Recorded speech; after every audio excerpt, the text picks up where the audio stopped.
Карылар үйдүн көркү, коомубуздагы эң сыйлуу адамдар. Аларды урматтоо баарыбыздын милдетибиз. Ошондой эле жыл сайын 1-октябрда карылар күнүн белгилеп келебиз. Бул күндө утурлай номер 2 аялдар абагында да ар кандай иш-чаралар уюштурулган.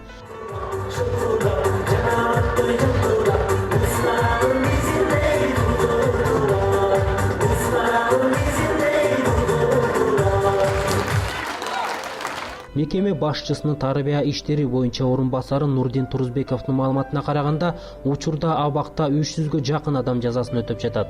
Алардын арасында жашы 60тан ашкан 20га жакын аял бар. Аларга күн сайын эле бизден мындай көңүл бөлүнүп турат.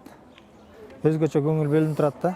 Ооруп калса карайбыз, жаткан жерлерин, ошолор ооруп калбаса экен, ошолордун курсагы дайыма ток болсо экен, эч нерсенин кем болбосо экен деп эле карап, ошолор менен алек да. Анан эми президенттин жарлыгы менен ушу 1-октябрь улгайгандан күнү дегенден кийин бул өзгөчө көңүл бөлүп, анан ошол тыштактан концерттерди, тамак аш пакеттерин жасап ошолорду бердик да. Ошондой эле абактагы карыларды куттуктоо үчүн бейикмет уюмдардын өкүлдөрү, жаш ырчылар жана Таш Шайнар каймана аты менен белгилүү Нурлан Алишеров келген. Алар абактагыларга өз өнөрлөрүн тартуулашты.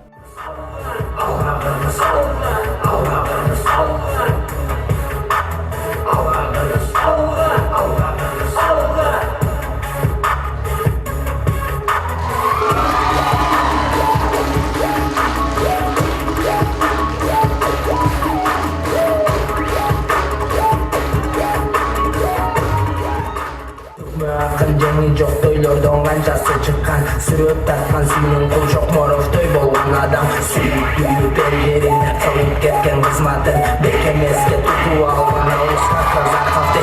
Ошондуктан улуу элиме эч берим теңергес, ташка тамга баскан кыргыздарга бербе кийилгис. Аз да болсо кичине бир жакшы бир маанай тартуулайлы деген үмүт менен келип отурабыз. Жалпы ушул жерде бизде катышып аткан ушул камалып отурган деп айтсак, эртерээк боштондукка чыгышын каалайбыз. Аял заты бул биздин байлыгыбыз деп айтсак болот. Анткени булардын бардыгы эне, бул бала, бул байлык деп айтсак болот да. Ошондуктан бардыгына чын ден соолук, узун өмүр, чексиз бакыт. Дагы бир жолу эртерээк ошо үйлөрүнө кайтып барышына тилектешибиз. Бул жерде жазасын өтөп жаткандардын арасында жашы 50дөн өтүп калган 2 уул 2 кыздын апасы Гүлмира Ерматова да бар. Анын айтымында 2012-жылы бирөөгө ортомчу боло коем деп ушул тагдырга туш болгон. Биринчи мындай деди, мен Россиядан келген күндөрү билбедим, мен ушундай жерлерге келип калам деп ойдо да болгон эмес. Өзүм 5 убакыт намаз окуп, Алладан тилеп, анан баягы балдар аусуна мындай деди, 2 адам тааныштарың эже, жеңе деди, мен ушу мэрияда комиссия болуп иштеп атам.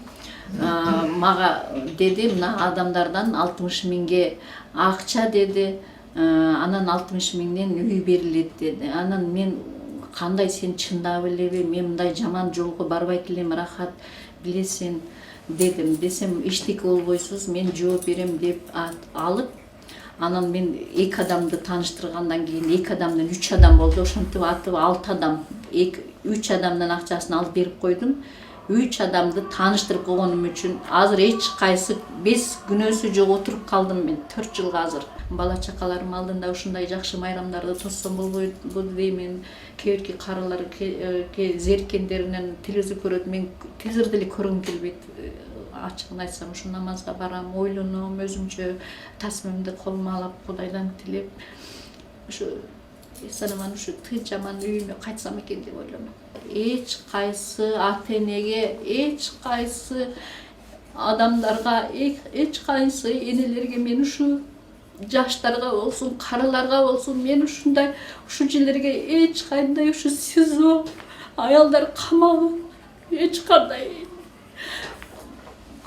калашымда келип калышын эч качан ойлобойм дагы, оюма да келбесин. Эч ким эч качан бул жерде көрбөсүн деп ойлоймун. ооба, чынында уул кыздын урматын көрөрдө минтип темир тор артына түшүп калам деп каарманыбыз ойлобосо керек. Бирок тагдырдын жазмышына моюн сунууга туура келет. Сөз акырында эч ким мындай окуяларга туш болбосун демекчибиз.